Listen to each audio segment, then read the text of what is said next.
Alright folks, welcome to another beer review, and today we're going over to, what's the name of this brewery?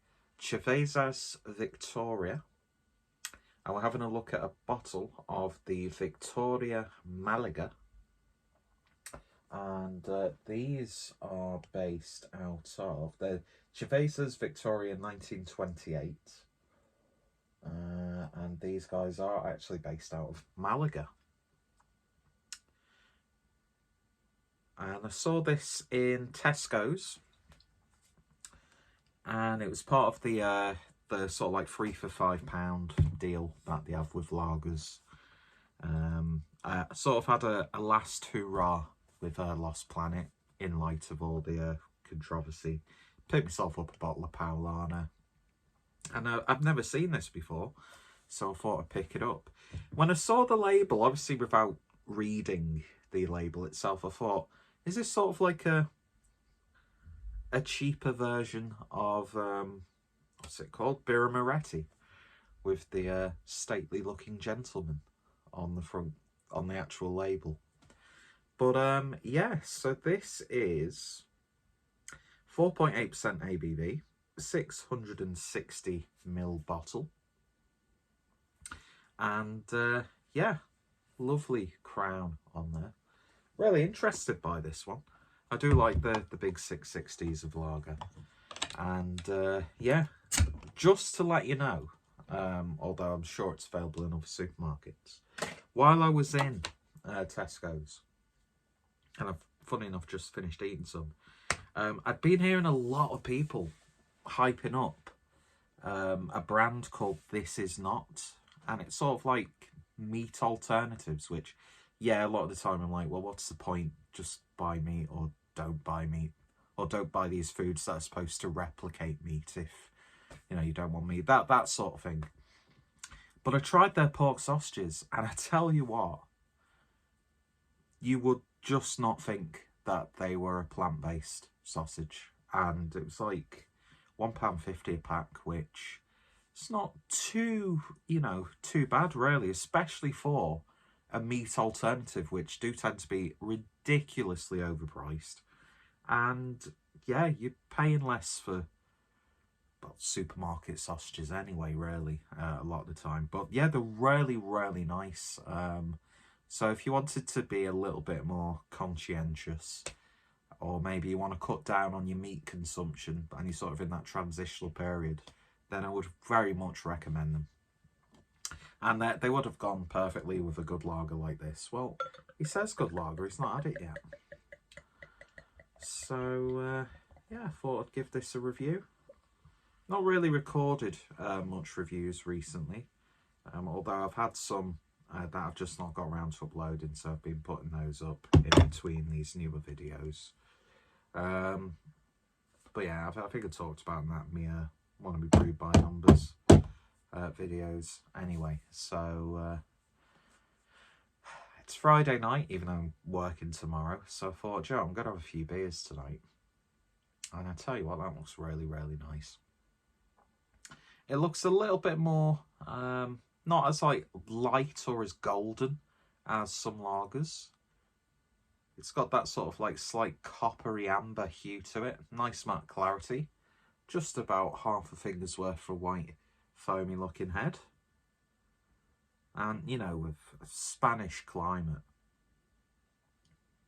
you'd be gasping for something like this. I mean, obviously, we know about breweries like Gamma and stuff like that. Is it Gamma? Or a Gamma based out of, I can't remember. Garage, that's who I was thinking of. To name but just a few of the burgeoning craft beer breweries. Say exactly what you sort of expect. It's got a little bit of a sweetness to it. I mean, the colour is slightly darker than most lagers, so you kind of expect that. Nice bready, biscuity. It's almost like a very faint berry-like character. It's got obviously that damp muskiness most lagers have. But yeah, exactly what you'd expect a lager to smell like. So let's see if it tastes like a good lager. Cheers.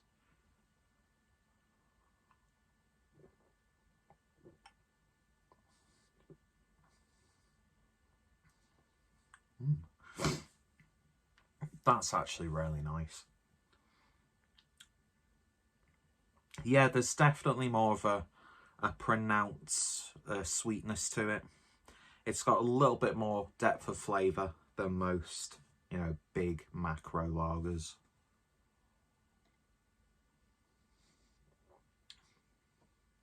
There's like an ever so slightly marmalade-y character to it. You know, that sort of like nondescript, can't pin your finger on it, sort of fruitiness you do sometimes get.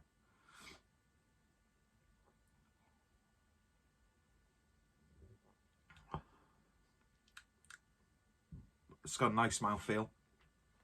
A little bit bolder than your run-of-the-mill lager. It's got a bit more character to it, a bit more body, a little bit more depth. That's actually really, really good.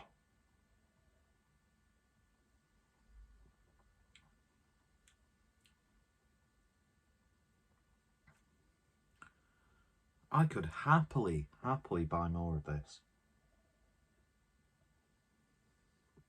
It's just something a little bit different, really. Now, I love lagers in general, so I'll probably be a little bit more, I would say, not sympathetic, but then again, not honest, because the latter makes me come across like I'm a prick, which I come across as a prick anyway, so we don't need to tip the scales in that direction any more than we already have. I seem to be putting my foot in my mouth with a lot of people recently as well, which is a testament to my lack of character. But what does have character is this lager, the Victoria Málaga. I remember staying in Malaga. It was a bit of a weird holiday because my grandma's neighbours moved over to Malaga because the husband was in the sort of like local labour clubs and pubs. He'd be like, you know, the typical sort of like low-key but well-respected pub singer. And then they retired, went over to Malaga. He was still doing it every now and then.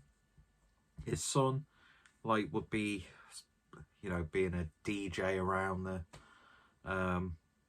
the island, and then obviously Malaga really close to Gibraltar. So I remember going on holidays, a young teenager, with my grandmother of all people. Suffered the most severe sunburn on the first night, which turned my stomach for about 2 days. Let's just say, when I woke up on the second day of the holiday, there was like a layer of back skin on the bed, like stuck, like a full fresh, like one sheet layer of burnt skin. That's exactly what you want to hear when you are watching a beer review. But that was a good time, actually. Although I don't like warmer climates, as you can clearly tell by my lack of pigment and my Boris Johnson-esque blonde hair. I'm just hoping there's no stains on this duvet, bed cover. No, not those sorts of stains. Well, there's always a chance. So yeah, you know, it's sort of like people want to go to Spain when it's like piping hot, get a proper like beach like holiday. I'm not into that. I just get no enjoyment from that sort of holiday. I would much rather spend a long weekend in like in a city in Europe than spend like in like autumn winter than spend my summer in a place like Spain or Turkey. I'm just not into that sort of stuff. But I would happily sit on a terrace covered beautifully by a parasol and with Factor 1000 sun cream on, and happily enjoy a few pints of this.